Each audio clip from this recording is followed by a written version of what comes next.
Hello guys, welcome to my channel. So for today's video, ang ituturo ko sa inyong kanta ay At My Worst by Pink Sweat. Okay, pero bago natin simulan tong video tutorial natin for today, kung bago ka lang sa aking channel, please subscribe and hit the notification down below para updated ka sa mga bagong video na i-upload natin. Tara guys, simulan natin.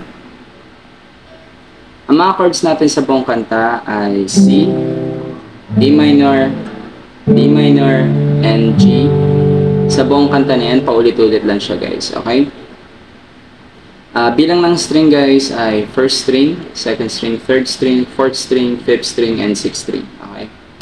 So sa C, index mo nandito, middle finger mo nandito sa fourth string, ring finger mo dito sa fifth string.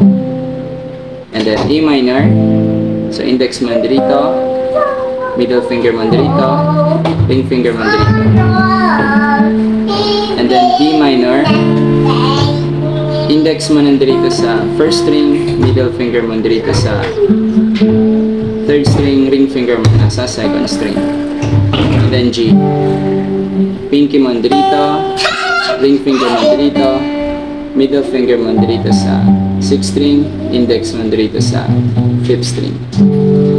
Strumming pattern natin guys sa buong kanta ay ganito. Down, top, down, top, lipat, down, top, lipat, down, top, lipat, down, top.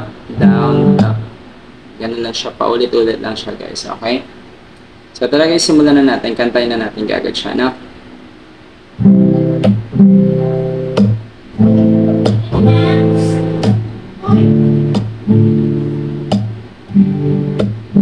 Can I call you baby?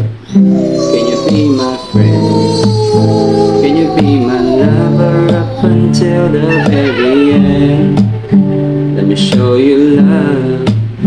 Oh, I don't pretend. Stay by my side even if the world is caving in.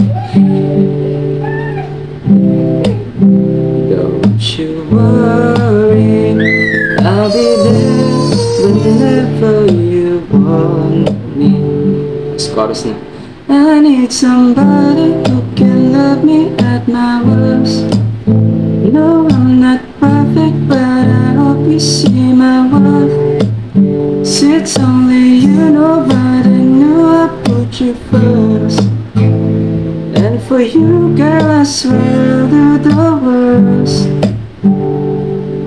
So, ganun lang siya guys, paulit-ulit lang siya hanggang matapos mo yung buong kanta, no?